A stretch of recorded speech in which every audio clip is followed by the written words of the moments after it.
Hello dear, welcome to my channel. Today we will discuss about the one vacancy. Let's start the video. তোমরা দেখতেই পাচ্ছ যে অ্যাডভার্টাইজমেন্টটা বেরিয়েছে, এটা ডক্টর ভুবনেশ্বর বড়ুয়া ক্যান্সার ইনস্টিটিউটের তরফ থেকে। এখানে যে সমস্ত ভ্যাকেন্সিগুলো রয়েছে এগুলো সমস্ত টেম্পোরারি এবং কন্ট্রাকচুয়াল বেস ভ্যাকেন্সি। এই সমস্ত যে ভ্যাকেন্সিগুলো রয়েছে এখানে অনেকগুলো পোস্ট রয়েছে, তোমরা যেমন দেখতেই পাচ্ছ। এখানে স্টাফ নার্সের পোস্ট রয়েছে, স্টাফ নার্স গ্রেড 2 রয়েছে এবং আদার্স অনেক পোস্ট রয়েছে, লিডিং ফায়ারম্যান, অ্যাটেন্ডেন্ট, এগুলো রয়েছে, ট্রেড হেল্পার। এগুলো আমাদের দরকার নেই, আমাদের মূলত দরকার যে এখানে স্টাফ নার্স যে রয়েছে। স্টাফ নার্সের যে প্রথম যে ভ্যাকেন্সিটা দেখতে পাচ্ছি আমরা, এখানে 64খানা পোস্ট রয়েছে, 64খানা পোস্ট। আর তার স্যালারি তোমরা দেখতেই পাচ্ছ এবং কোয়ালিফিকেশান যেটা মেন আমাদের দরকার। এখানে qualification general nursing and midwifery plus diploma in oncology nursing. এখানে স্পেসিফিক থাকতে হবে, যদি তুমি জিএনএম করে থাকো তাহলে সেক্ষেত্রে তোমাকে স্পেশাল কোর্স হিসেবে অনকোলজি নার্সিংয়ের উপর তোমার ডিপ্লোমা থাকা দরকার। অথবা তুমি যদি basic or post basic BSc nursing করে থাকো, তোমার এক্ষেত্রে তোমার কোনো রকম আলাদা করে কোনো কোর্স লাগছে না। এবং candidate should be eligible to register with the Indian nursing council or state nursing council. এবং আরও রয়েছে যে জেনারেল নার্সিং অ্যান্ড মিডওয়াইফারি অথবা basic or post basic BSc nursing should be recognized Indian nursing council অথবা state nursing council. তোমাকে Indian nursing council অথবা state নার্সিং কাউন্সিলে রেজিস্টার্ড হতে হবে এবং তোমার একটা তুমি যে রেজিস্টার্ড নার্স সেটাও তোমার সার্টিফিকেট থাকতে হবে। এবং এসেনশিয়াল কোয়ালিফিকেশান হিসেবে এখানে বলা হচ্ছে যে 1 year clinical experience in 50 bedded hospital এবং হেপাটাইটিস বি ভ্যাকসিন যেন পুরোপুরি কমপ্লিট থাকে, টু বি কমপ্লিটেড। এবং ক্লিনিক্যাল, এবং এটা স্পেশালি যারা পোস্ট বেসিক বিএসসি নার্সিং, সেক্ষেত্রে clinical experience before post basic BSc nursing shall also be considered, তাদের ক্ষেত্রে সেটাও গ্রহণযোগ্য হবে। এবং এজ লিমিট এরা করে দিয়েছে এবং 29 বছর, 5 years relaxable foreign service candidates of TMC.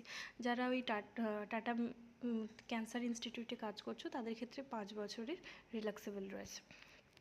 এবং আরেকটা পোস্ট রয়েছে, তোমরা দেখো, এক্ষেত্রে স্টাফ নার্স গ্রেড 2, এক্ষেত্রে নাম্বার পোস্ট রয়েছে 42টা। এক্ষেত্রে সেম কোয়ালিফিকেশান তোমরা সেম এখানে সেমই রয়েছে, শুধুমাত্র এখানে যেটা রয়েছে যে এক্সপিরিয়েন্স তোমরা দেখতে পাচ্ছ, এই যে এক্সপিরিয়েন্সটা দেখো, সেখানে ছিল 50 বেডেড হসপিটাল, এখানে minimum 5 years clinical experience in a 100 bed hospital. এবং হেপাটাইটিস এক্ষেত্রেও same, hepatitis B vaccine complete থাকতে হবে, clinical experience before post basic BSc nursing shall also be considered. Desirable preference দেবে will be given to candidates with administrative experience, যাদের administrative experience রয়েছে বা hospital administration course oncology experience, তাদেরকে বেশি prefer দেওয়া হবে। এবং তার সাথে সাথে 5 বছরের clinical experience in 100 bedded hospital. Age limit, এক্ষেত্রেও এজ লিমিটের রিল্যাক্সে 34 বছর অবধি এজ লিমিট রয়েছে, যেমন তোমরা দেখতেই পাচ্ছ। এবং 5 বছর 5 years relaxable foreign service candidates of TMC, যারা টিএমসিতে কাজ করছো তাদের সেক্ষেত্রে 5 বছরের রিল্যাক্সেবল ফরেন সার্ভিস ক্যান্ডিডেটের ক্ষেত্রে। এবং তোমরা আর পিডিএফটা তোমরা নিচের দিকে এলে দেখতে পাবে, এখানে দেখো তোমরা দেখছি জেনারেল যেটা আমাদের দরকার, জেনারেল ইনস্ট্রাকশন যেটা আমাদের রয়েছে সেটা আমাদের তো দরকার।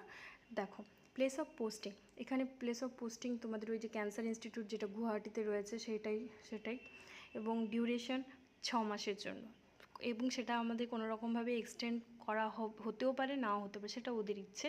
এবং the candidates will have no right to claim for permanent employment, আমরা কোনোভাবেই বলতে পারবো না যে ওনাদেরকে পার্মানেন্ট এমপ্লয়মেন্টের জন্য under the mention project, and BBCI for continuation for his or her services in any other project. Age relaxation, এক্ষেত্রে এজ রিল্যাক্সেশন যেমনটি আগে তোমাদের বললাম যে 5 বছরের এজ রিল্যাক্সেশন থাকবে যারা টিএমসি এমপ্লয়িজ রয়েছে। আর experience certificate, current employment, appointment letter, last month pay slip and NOC, এগুলো তোমাদের এক্ষেত্রে এগুলো সমস্ত কিছুই লাগবে জয়নিংয়ের টাইম। জেনারেল কন্ডিশন দেখো, এক্ষেত্রে তোমরা দেখতেই পাচ্ছ জেনারেল কন্ডিশনের ক্ষেত্রে last date of online application যেটা রয়েছে 21/6/2026, 5:30 পর্যন্ত অনলাইন অ্যাপ্লিকেশন করতে পারবে। এবং এদের একটা অনলাইন যে ওয়েবসাইটটা রয়েছে সেই ওয়েবসাইট দিয়ে দিয়েছে, এখানে এই ওয়েবসাইটে গিয়ে তোমরা রেজিস্ট্রেশন করতে হবে এবং রেজিস্ট্রেশন করে ফর্ম ফিল করতে পারবে। Candidates will be initially screened and eligible candidates will be called for interview or written examination. বুঝতে পারলে?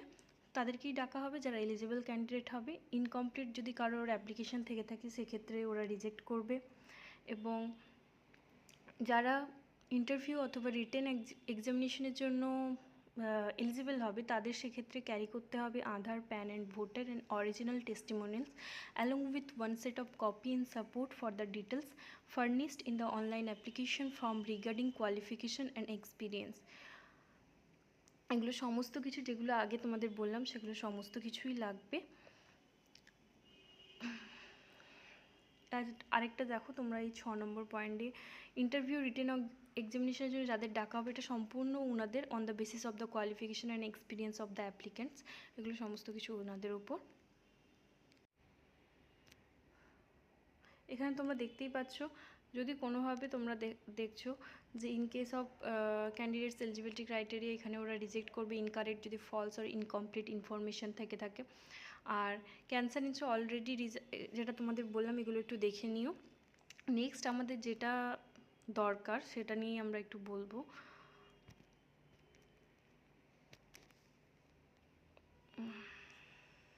আমাদের যেটা দরকার ইন্টারভিউ আর স্কিল টেস্টের জন্য কীরকম কী থাকছে। তোমরা দেখতেই পাচ্ছ যে এখানে যে ক্যান্সার ইনস্টিটিউটে যেটা ভ্যাকেন্সি বেরিয়েছে, reserves to call any candidates to appear for written examination interview skill test without assigning any reason thereof. Incomplete আর online non submitted application will be summarily rejected করা হবে। যারা ইন্টারভিউ অথবা written এক্সামিনেশনের জন্য ডাক পাবে skill টেস্টের জন্য required to carry original documents along with the one set of copy in support of the details furnished in the application. তাদের অ্যাকসেপ্ট করে কপি নিতে হবে সমস্ত ডকুমেন্টসের। আর ডেট অফ বার্থের জন্য বার্থ সার্টিফিকেট অথবা স্কুল লিভিং বা এসএসসি পাসিং সার্টিফিকেট হলেই চলবে। এডুকেশন কোয়ালিফিকেশনের ক্ষেত্রে marksheet, passing certificate of final examination. Next, যদি এটা থাকলো সমস্ত কিছু নিয়ে, এবার যদি তোমাদের যদি কোনো কিছু কোয়ারি থেকে থাকে সেক্ষেত্রে তোমরা এই যে এখানে একটা ইমেল আইডি দেওয়া রয়েছে এখানে গিয়ে তোমরা কোয়ারি করতে পারো, মেল করতে পারো, সেক্ষেত্রে ওদের তরফ থেকে তোমরা একটা রিপ্লাই পাবে।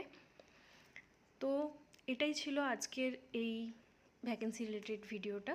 যদি এই ভিডিও সংক্রান্ত যদি তোমাদের কোনো রকম কোনো কোয়েশ্চেন থেকে থাকে সেক্ষেত্রে তোমরা কমেন্ট সেকশনে কমেন্ট করে কোয়েশ্চেনটা করতেই পারো। আর চলো